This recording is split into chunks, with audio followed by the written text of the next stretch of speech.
is Jim Beekler, and Jim is going to talk about physics in the dark.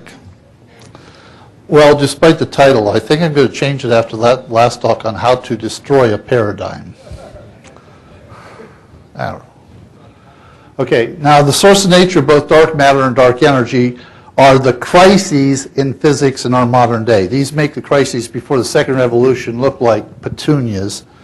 It is generally assumed that explaining either one or both of them together will lead to a scientific revolution.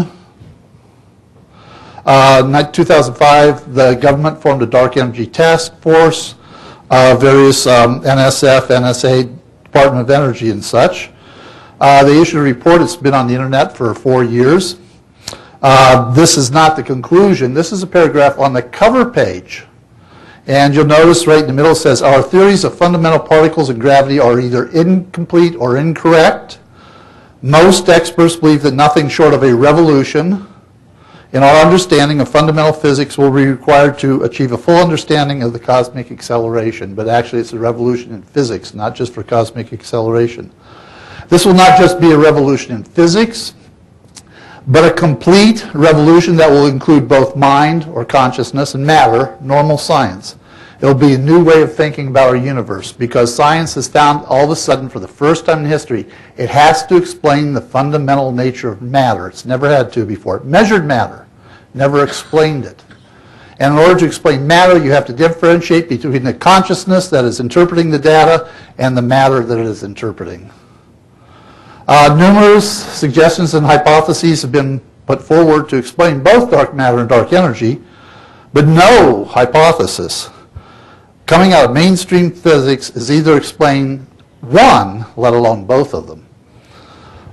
Even though most physicists agree that the eventual explanation of them will have to explain both at the same time. Having said that, dark matter and dark matter are easily explained if you just get out of the box. As each dark matter, as each star system is added to the galaxy, they form by accretion to the central core. It has a component of gravitational energy or gravitational mass derived velocity, as well as an extra component that corresponds to the four-dimensionality of the galactic plane. In other words, I am hypothesizing a macroscopically extended fourth dimension of space, or if you want to talk space-time, it's the fifth dimension of space-time. So sometimes I'll talk about the fourth dimension of space, thinking in my Newtonian half, and the other time I'm going to talk about a five-dimensional space-time, talking in my Einsteinian half.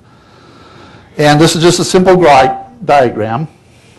The more stars here, this is the positive curvature according to general relativity of the universe. You have matter here, more matter accretes, and slowly the galaxy forms. As it does, it extends outward, but extends outward both directions according to its own internal three-dimensionality. That three-dimensionality is much stronger than the four-dimensionality of the curve of the universe. I'm talking about an extrinsic curvature of the universe. Normal general relativity has an intrinsic curvature and has no need for the higher dimension. So this is an extrinsic curvature. What it does, it opens up a gap between the universal curvature and the forming galaxy. This gap cannot happen, but what you have to have is continuity with the rest of the space around, so it forms this. This is the continuity for the rest of the open space between galaxies to the galaxy in the fourth dimension. In other words, we're expanding three-dimensionally, but three-dimensionally into the fourth dimension. Now, what we see, though, in reality, when we see, because this curvature does not affect electromagnetism, it's purely material. What we see is the galaxy fits the curvature of the Earth, which leaves a halo around it, which is a curve. Now, that curve is actually due to the interaction of the rest of the matter of the universe and the galaxy, because this curvature is a result of the rest of the matter of the universe. Now, our classical paradigm, this is electromagnetic. You've got a charge in a scalar potential electric field plus the charge moving gives magnetism to the particle moving, and then it interacts with the ambient magnetic field. That's a vector potential field. But gravity is only F is equal to mg. And that's scalar potential field. And then that leads to Einstein's relativity. Einstein's relativity, general relativity, this is just the metric of space-time. This is the new paradigm. This fits that geometrical picture I just showed you. I add a new component here, mv cross gamma. This mass, this velocity would be the velocity of the stars, the gravitationally derived mass, velocity of stars moving around the galaxy. But then they interact as a cross product, as a vector potential with gamma, where gamma is that curvature. It represents the gravitational attraction of the rest of the universe. And that's what forms the extra curvature for dark matter. So now what I'm saying, instead of intrinsic geometry for general relativity, we have an extrinsic geometry which requires the higher fourth dimension. It's a real curvature in a higher dimension, not just a term that mathematicians put on it. Now we have scalar potential, which are three-dimensional, vector potential, magnetism, and this is also a vector potential field. So gravity has an as yet unknown, or I should say unknown to the paradigm, vector potential field. And if you look at this is the rest of the gravity of the universe interacting with mv, the momentum, or the inertia of the body. This is just Mach's principle put in mathematical form. Mach's principle is, and we had somebody talk about it yesterday, it's been known for well over 100 years. So in a sense, this is nothing new, but it is new. Now, what we have then is the extrinsic curvature on the outside is dark matter. But at the same time, this vector potential field is dark energy. I just destroyed the paradigm. There's dark matter and dark energy explained. In other words, that extra curvature, the overall curvature of the universe, is dark matter. Dark energy is the thickness of that curvature. It's not infinitesimally small. It actually has a small thickness in the higher dimension, and that is dark energy. Now we can graph it quite easily. Oops. If we graph the normal gravitational potential, this is the galactic core, this is the galactic rim, this is F equals mg, this is my new component, which would just be a straight line up here. You add these two together and you get a curve like this, that is the curve off the internet for Andromeda, showing it's a graph of the speeds, rotational speeds around the galactic core as radial distance increases outward. Fits the curve perfectly. Now I can explain that more in terms of general relativity. This is our normal three-dimensional space. If we look at it intrinsically, then space around, say, this is the curve for, say, the sun. The curve actually gets denser in three-dimensional space. That's intrinsic curvature. Extrinsic, it would go like this. So this is the curve around the sun. The scalar potential for gravity and or electricity would just be a spot here. Then the vector potential for either magnetism or gravity would be this height up here. So what is a vector potential in three-dimensional space actually becomes a scalar potential in four-dimensional space.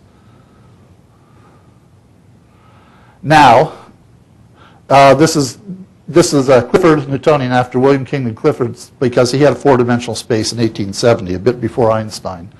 So the new curvature would look like this. An object moving around would look like this. This might be the sun. Here's an object moving around the sun. It's got its own curvature, own inherent curvature. This might be Mercury going around the sun, in orbit around the sun. Or this might be a star system going around the center of a galaxy.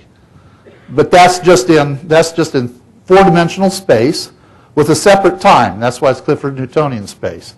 If I put it in space-time, so now I've got three-dimensional space laterally, or horizontally. Laterally, I have fourth dimension, and then time into the screen, it would look like this. So this is the whirl line from special relativity of the particle. Now, dynamic energy in three-dimensional space then becomes kinematics in four-dimensional space or five-dimensional space-time. So then this would be a geodesic in the terms of general relativity. Now, to look at the new paradigm then in equation form, what we have is matter gives rise to what is called the energy stress tensor. The force of gravity becomes g mu nu. This is the metric tensor. And the metric tensor, the force of gravity then becomes a constant speed or geodesic moving along the curvature of space, which is represented by this. This is Einstein's equation. But now we have a new additive term that corresponds to my new term for gravity, and let's call that lambda. So lambda is actually that line I showed, that vector, in 4D space-time or 4D space or 5D space-time. Now that lambda is very important. If you know general relativity, you should have already recognized it. Because that lambda has already been added to the general relativistic equation. It's called lambda CDM or quintessence, and it's used to most scientists to describe dark matter. So what I'm showing you is the Newtonian equivalent of what's already been done in general relativity to explain dark matter. So we have here my equation again, mv rel cos gamma. But technically, this is gravitational mass, and this is inertial mass. Now, gravitational and inertial mass, somebody talked about the other day. They are mathematically equivalent. They are philosophically different. So these two, mg, mi, have the same value. But that vector that I showed going up in that previous diagram, from three-dimensional space up to the curvature, is actually inertia. That vector inside a particle, inside a material particle, is inertia, and it defines the curve, and the curve is mass. So all of a sudden, now I've equated mass and inertia to each other. That's never been done before either. Now, this mi v rel, this is relative to the central body around which it's orbiting. I call that the Flint momentum. You'll see in a moment. Now, if I take this, it's just m0, the rest mass, times ddt of x5. x5 would be a distance in that fifth dimension, g sine theta, and then you rewrite that, because there's no sine theta, it's perpendicular or orthogonal to the 3 dimensions of space. That gives us back our gamma factor. And this is the key equation. This is the length of that vector in that extra dimension. That defines inertia. Now, the Flint momentum. Why do I call that Flint momentum? Because there's a scientist called Henry T. Flint that wrote over 35 articles published in respected Proceedings of the Royal Society and such in Great Britain between 1926 and 1966, explaining this whole theory. So all the mathematics you want for this theory is in Flint's publications. Now, Flint relates a basic fundamental electric charge to a 5D momentum, 5-dimensional momentum, just like I do. And he defines that as G over alpha C, where alpha is a constant from the Kaluza-Klein theory of the electromagnetic field, and it is a component of momentum with conjugate coordinate U5, which would be the height in the fifth dimension. Flint regards the electron, photon, positron as aspects of the same thing. And if you want to be more mathematical, but you take an integral of that 5-dimensional momentum over each of the 5 dimensions is equal to n h. N would be the principal quantum number, h being the quantum number. So this also defines the quantum. So we have you have a surface in 3-dimensional space, curved in the 4th dimension.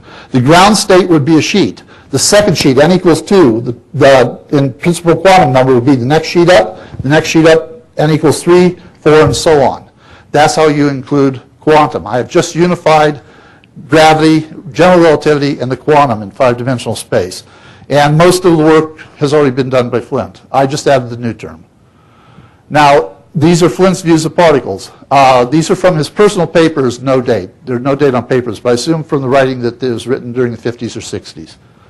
It seems implied that the simple assumption of a fundamental particle is not possible. The limit must result from a relativistic assumption. The only way seems to be a relativistic limit to measurement. So Planck's constant isn't about particles. It is about a relativistic limit to the measurement of objects and their positions in space.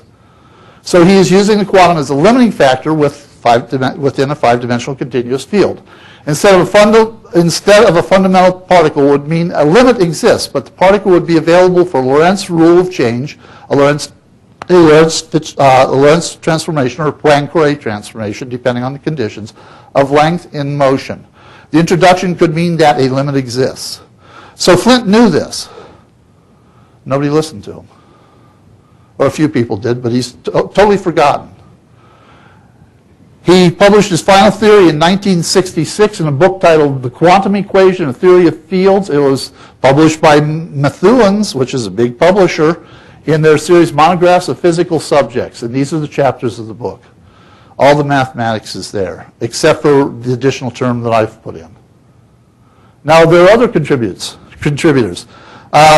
William Wilson derived the Klein-Gordon equation assuming a 5-dimensional volume equal to Schrödinger's wave equation in 1928. Wilson was Flint's teacher and his colleague, at times co-author of articles. From 1926 to 66, H.D. Flint incorporated the Yukawa potential, the Dirac equation, and other fundamental quantum features into the 5D field model.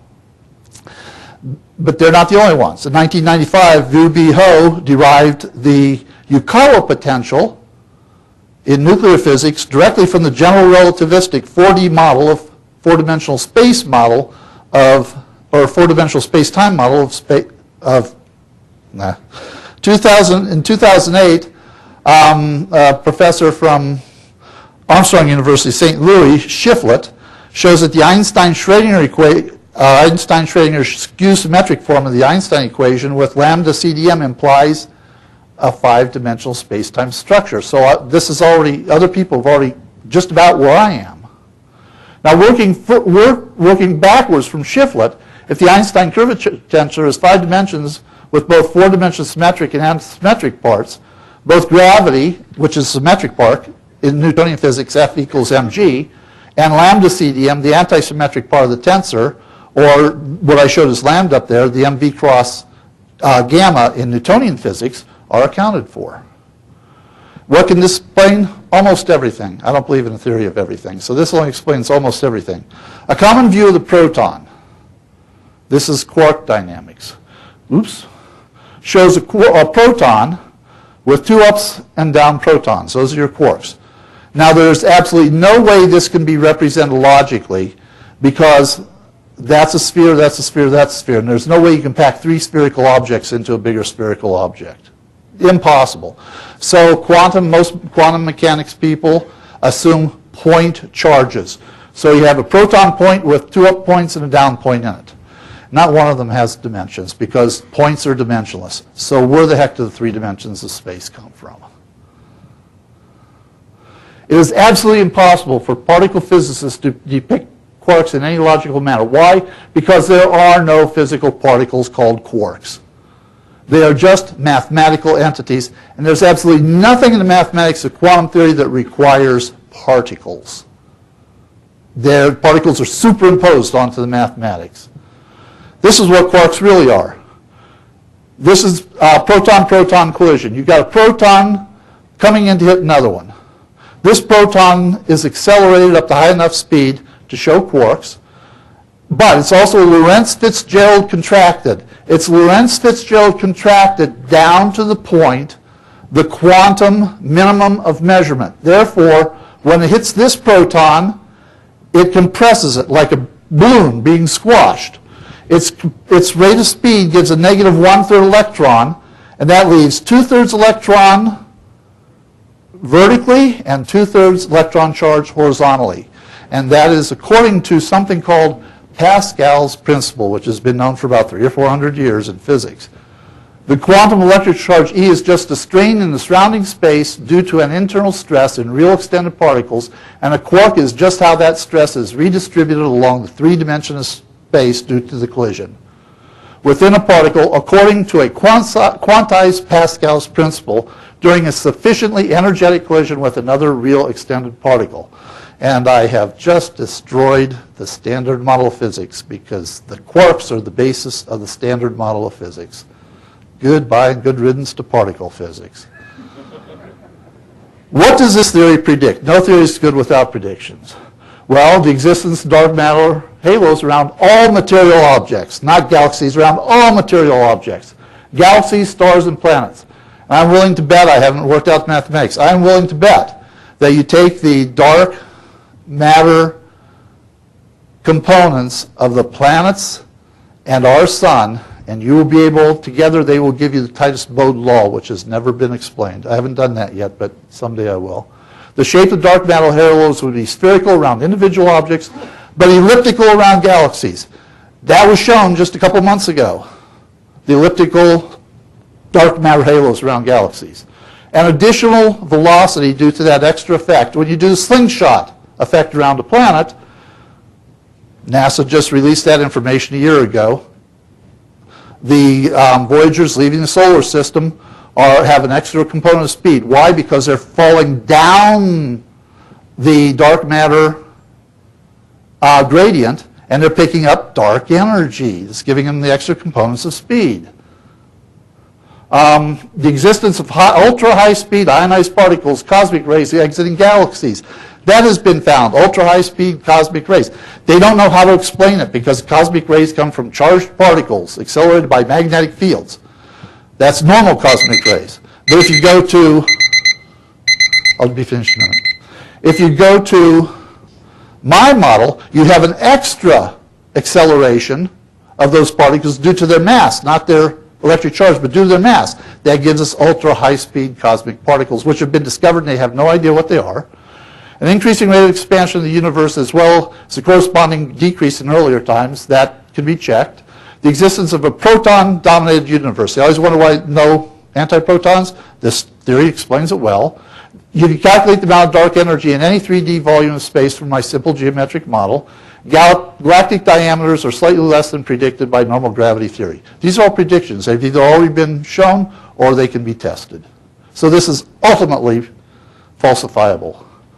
The basic equations, Einstein, four-dimensional spacetime, five-dimensional spacetime, where the gamma takes place of G. The symmetric part of it gives the normal G mu V, which is Einstein's tensor, and lambda G mu, which is the lambda CDM.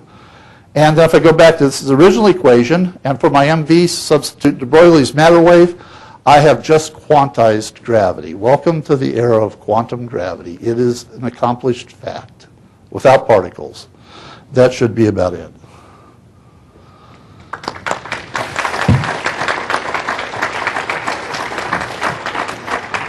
Thank you very much, Jim. Anybody like to address any questions to Jim? New York would. Please come up here.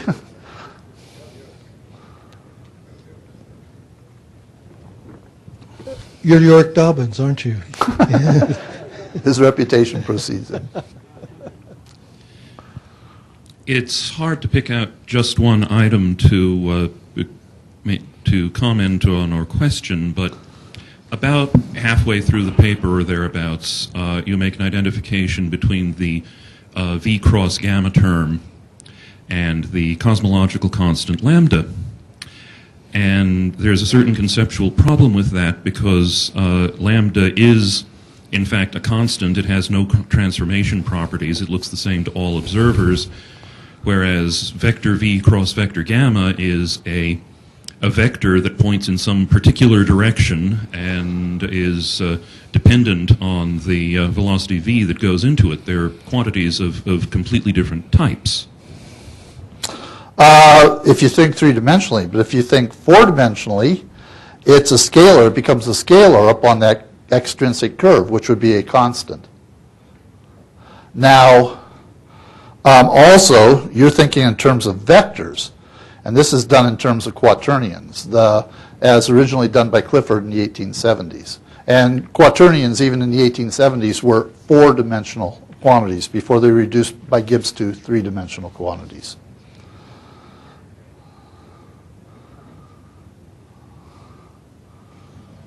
Are there any further questions?